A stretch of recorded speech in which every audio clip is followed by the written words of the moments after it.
bahwasannya nanti ada 7 poin formasi dan kriteria yang nantinya akan dihapus. Formasi yang nantinya akan dihapus. Nah, perlu Bapak Ibu tahu, dari pendataan yang sudah uji publik itu sekitar 2.360 sekian honorer. Artinya ketika diklasifikasikan lagi ke dalam apa ya, ke dalam beberapa poin yang ada di sini, itu tidak apa ya, tidak sampai 2.300.000, itu nanti akan terpangkas. Nah, untuk lebih jelasnya nanti saya akan bahas poin per poin. Silahkan Bapak Ibu simak sampai selesai agar bisa memahami informasi ini.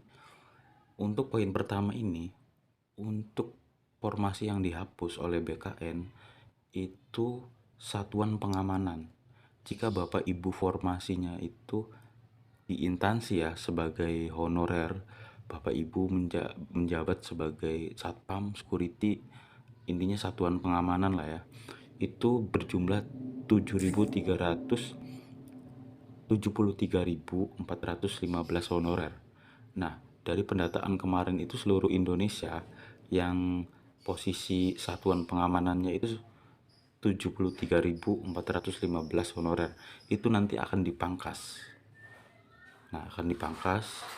Kemudian tenaga kebersihan bagi Bapak Ibu di instansinya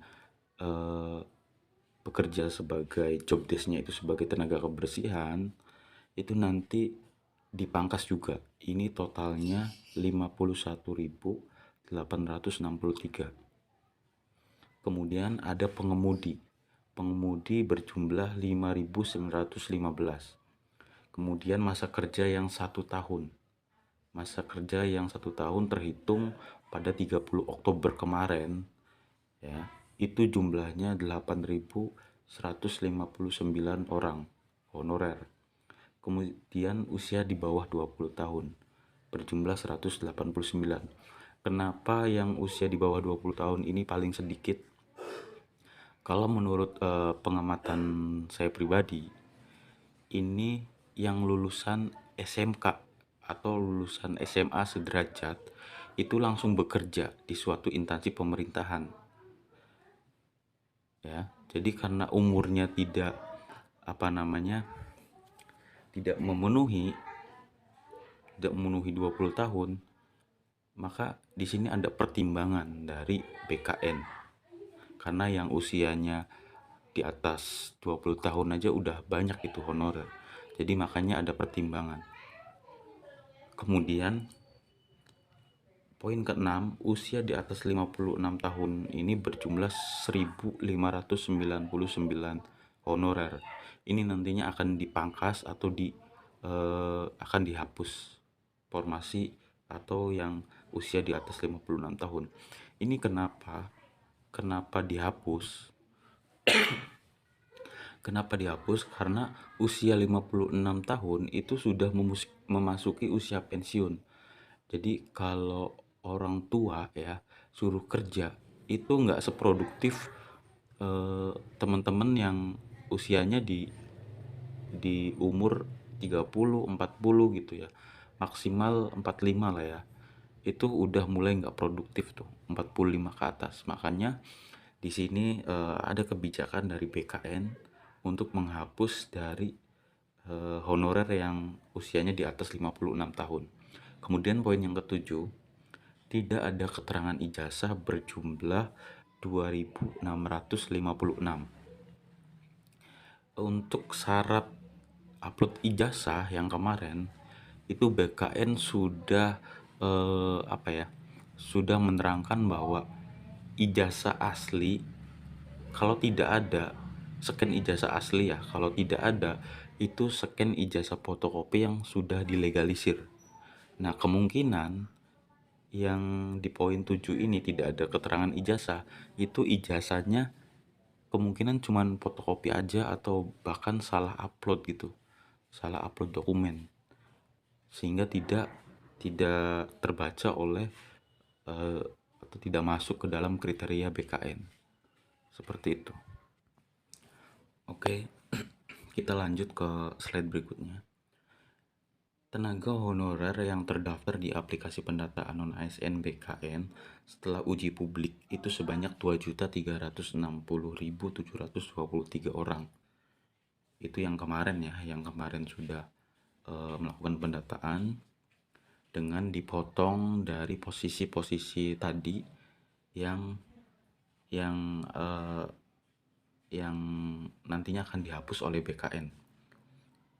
Ini nanti akan dipotong gitu, yang 2.360 itu. Kemudian sedangkan 543.328 orang lainnya belum disertai dengan SPTJM atau surat pertanggungjawaban mutlak bahwa data Bapak Ibu itu data asli real ya.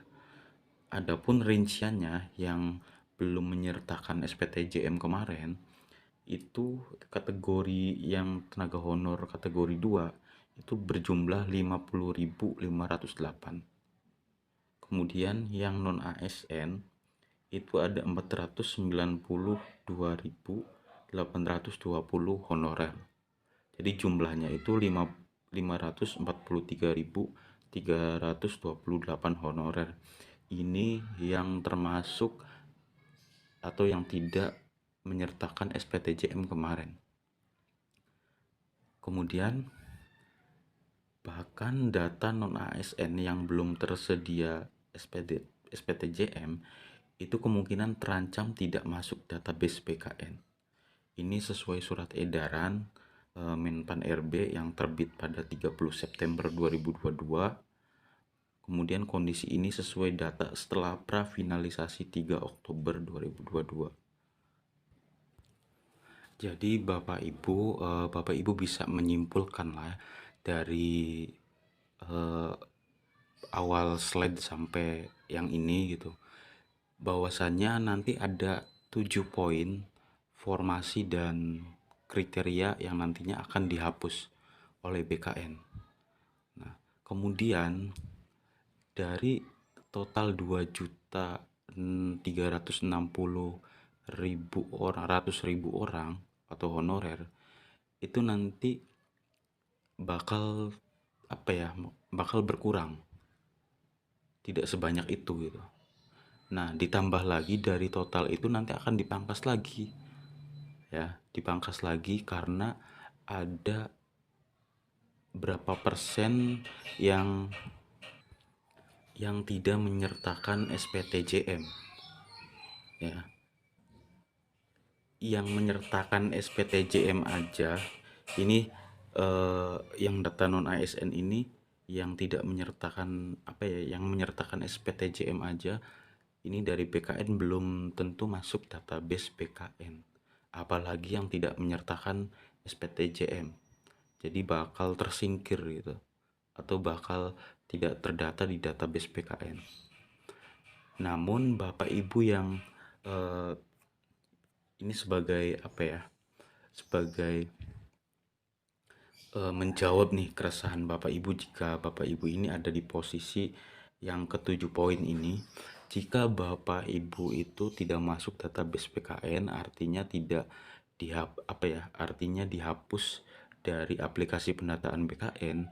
Bapak Ibu jangan berkecil hati, karena nantinya untuk yang 7 poin ini, karena Bapak Ibu sudah masuk ke dalam pemerintahan, solusinya itu dari informasi yang saya dapatkan, Bapak Ibu nanti akan dialihkan aturannya ya, dialihkan ke Perda atau ke Pemda.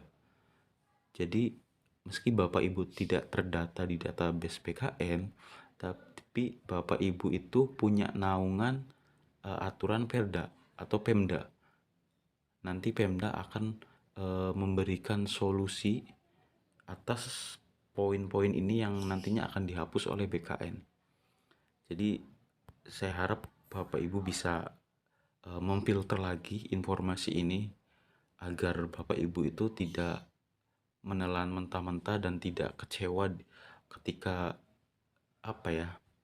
karena ini bukan